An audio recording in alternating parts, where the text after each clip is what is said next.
Berjumpa lagi dengan kelas Sistem Ekonomi Indonesia, pelajaran ekonomi dasar untuk difahami bersama.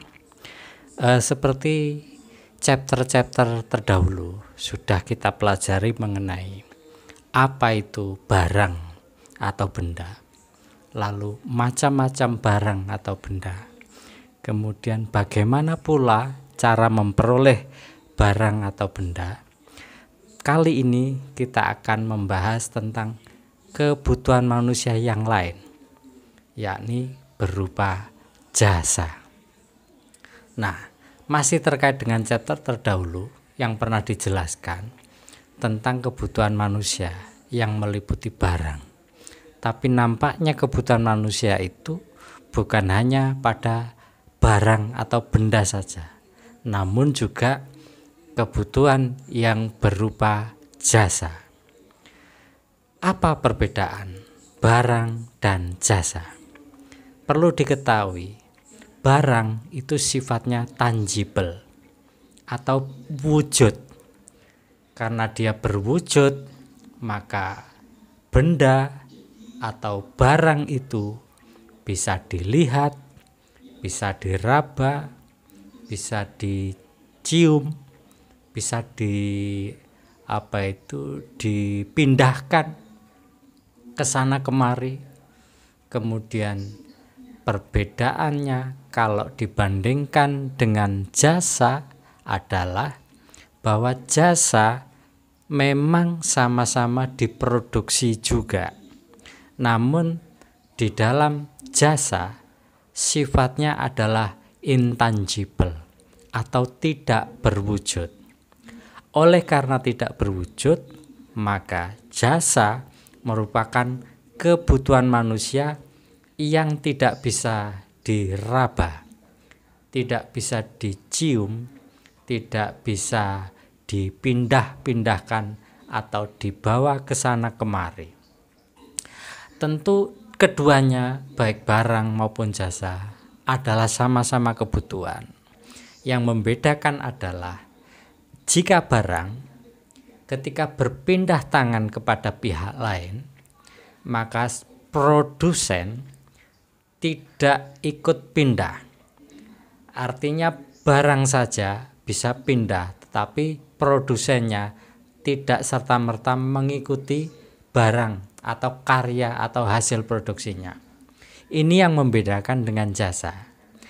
Jika jasa adalah ketika jasa ini hendak diberikan atau dilayankan kepada pihak lain, maka ini meniscayakan produsen melekat padanya. Misalnya adalah jika jasa yang diberikan adalah jasa tentang kebahagiaan tertawa, maka seorang pelawak di dalam memindahkan jasa membuat orang tertawa itu tidak bisa pelawak yang juga produsen itu meninggalkan konsumennya.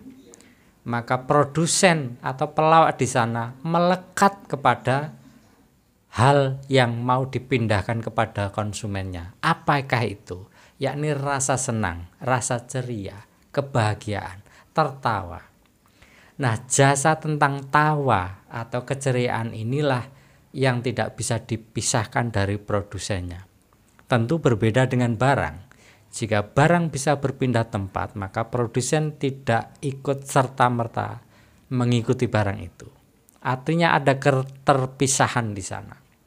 Contoh lain mengenai jasa adalah, misalnya adalah jasa layanan pendidikan. Seorang dosen atau seorang guru tidak bisa terpisah dari konten atau isi yang akan dibicarakan sebagai jasa pendidikan ketika itu akan diberikan kepada konsumen atau orang yang membutuhkannya. Sehingga dengan demikian jasa sulit sekali untuk dilepaskan dari produsennya semacam itu.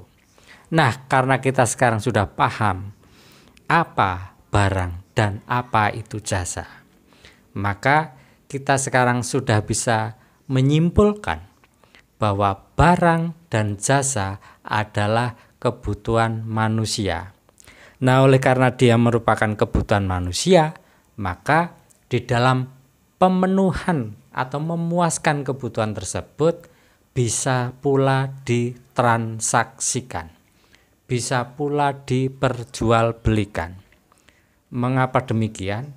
Karena setiap manusia, setiap keluarga, atau setiap rumah tangga butuh bukan hanya barang, tapi juga butuh jasa. Oleh karena ada kebutuhan di sana, maka meniscayakan adanya supply and demand.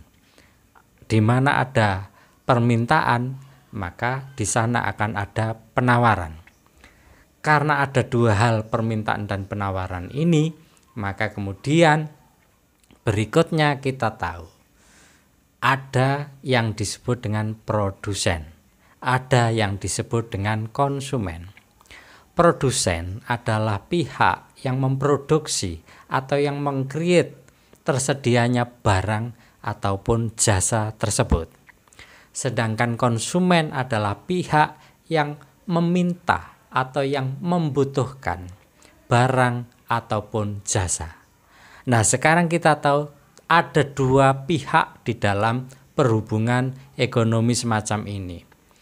Di dalam perekonomian primitif, tentu ini masih bisa dilakukan karena secara geografis antara supply and demand, antara permintaan dan penawaran, sekatnya tidak terlampau jauh. Tidak ada jarak spasial yang teramat jauh. Maka bisa dilakukan tanpa perantara.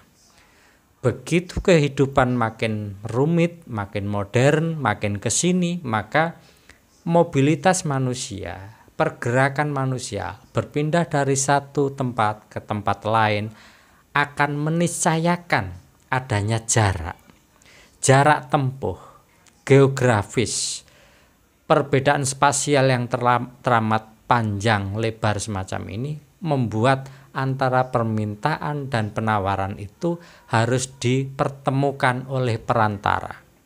Lahirlah di sana yang disebut dengan istilah distribusi. Jadi sekarang kita sudah memperoleh tiga pihak di dalam perhubungan ekonomi, yakni ada produksi, ada distribusi, ada konsumsi. Berarti produsen yang memproduksi barang maupun jasa, lalu ada distributor yang bertugas mendistribusikan jika itu adalah barang, lalu kemudian ada konsumen yang bertindak selaku pengkonsumsi. Nah, hubungan tiga pihak semacam ini di zaman sebelum ada otoritas bisa juga dilakukan dengan apa adanya. Tapi begitu kehidupan zaman bergeser, perkembangan makin kompleks, berdirilah negara-negara selaku pemegang-pemegang otoritas yang masuk ke dalam perhubungan tadi itu. Sekarang ada 4 pihak, ada produsen, ada distributor, ada konsumen, ada pihak keempat. Siapa?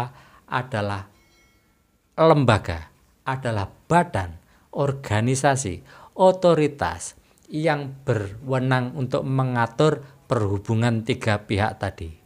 Oleh karena ada 4 pihak, maka kemudian di chapter berikutnya akan kita jelaskan bagaimana sistem pengaturan, bagaimana regulasi dalam pengaturan kehidupan ekonomi ketika negara sudah muncul, terlebih setelah ditemukannya uang. Sampai di sini materi di chapter keempat.